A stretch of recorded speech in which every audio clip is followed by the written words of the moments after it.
Good morning, students. Today again we are going to start with the chapter metals and non-metals. Now discussing about the physical properties of metals and non-metals. Now we have learned that metals are good conductor of heat. Now if we talk about few exception with the properties. So it is interesting to note that silver is the best conductor of heat and copper is the second best, followed by the aluminium.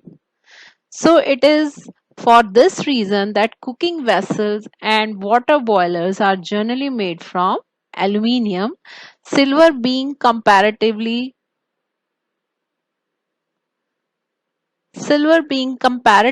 he is saying, so silver being comparatively costlier among metals, lead is the poorest conductor of heat and mercury is also a poor conductor of heat. If the question is asked, name the metals which are poor conductor of heat. So poorest is lead and poor is mercury. Now metals are good conductor of electricity. For this the experimental verification is set up a electric circuit as shown. Connect the metal strip or wire that of copper, aluminium, silver or iron between clips A and B. These are the clips, clip A and clip B. Switch on the battery. It will be observed that bulb begin to glow. So this clearly shows that electric current can flow through the metal strip or the wire. The conduction of electricity or flow of electric current is due to flow of free electrons present in the metal. Different metal conduct electricity to different extent. So as we know, some metals are good conductors, some are as not good like that. So there is different in the metals also. So different metal conduct electricity to different extent. To check the differences in conduction, replace bulb by an ammeter. Take similar pieces of different metal and note the extent of deflection in the ammeter. So the order of electrical conductivity of different metal of some metal is found is as follows. Uh, you can see first of all is silver, then copper, gold, aluminium, tungsten and then mercury. So we can say silver is the best conductor of electricity, whereas mercury is very poor conductor of electricity as it offers very high resistance to the flow of electric current. Talking about copper and aluminium, they are being cheaper than silver and gold and are used for making electrical wires. The covering of these wires with the plastic like PVC is polyvinyl chloride, is done because it is an insulating material and protect us from electric shock if touched accidentally. If accidentally touch is there, so when the wires they have a coating, then they prevent us. So when an electric current is flowing through the wire. Now this is the conduction of electricity due to flow of electrons through a metal. These are the kernels which are the positively charged and these are the free electrons. So he is trying to tell that the conduction of electricity metal decreases with increase in temperature. Why? This is because metal atom consists of free electrons of the valence shell and remainder positively charged part called kernel. With increase of temperature, these kernels they start vibrating. They start vibrating at their position, creating hindrance in the flow of electrons. So these electrons they cannot easily flow. Next is metal are sonorous. What is sonorous? That is, they produce sound on striking a hard surface. For example, he is saying school bell is a living example of this property. Next is metal have high density.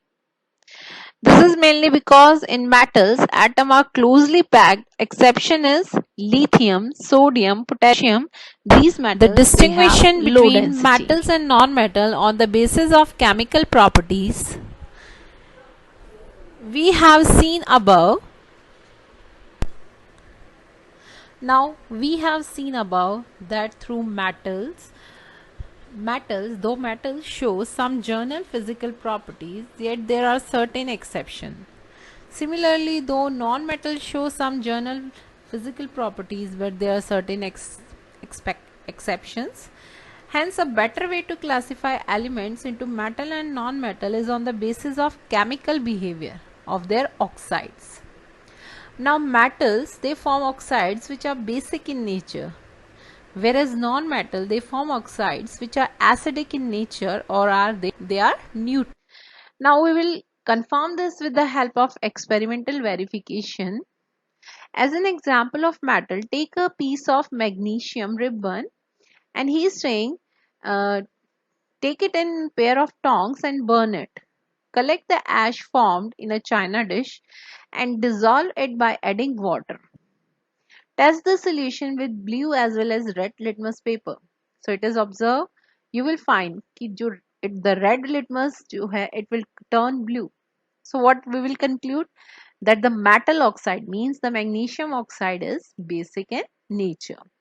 Okay, the reaction involved are like magnesium and oxygen combine, burn, then form MgO, and MgO is dissolved in water and forms MgOH twice.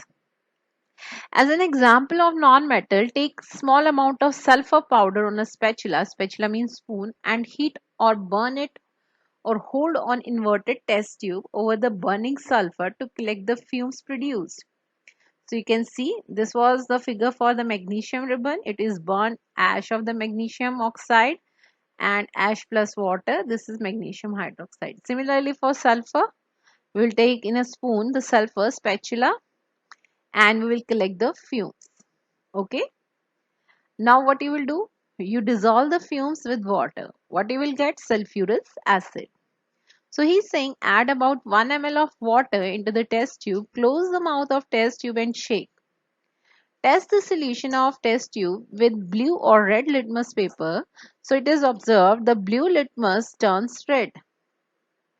So this provokes that oxide formed on burning of sulfur, that is SO2, is acidic in nature. How? Sulfur when burned in air, it produces SO2, and when dissolved in water, it forms sulfurous acid. It is H2SO3.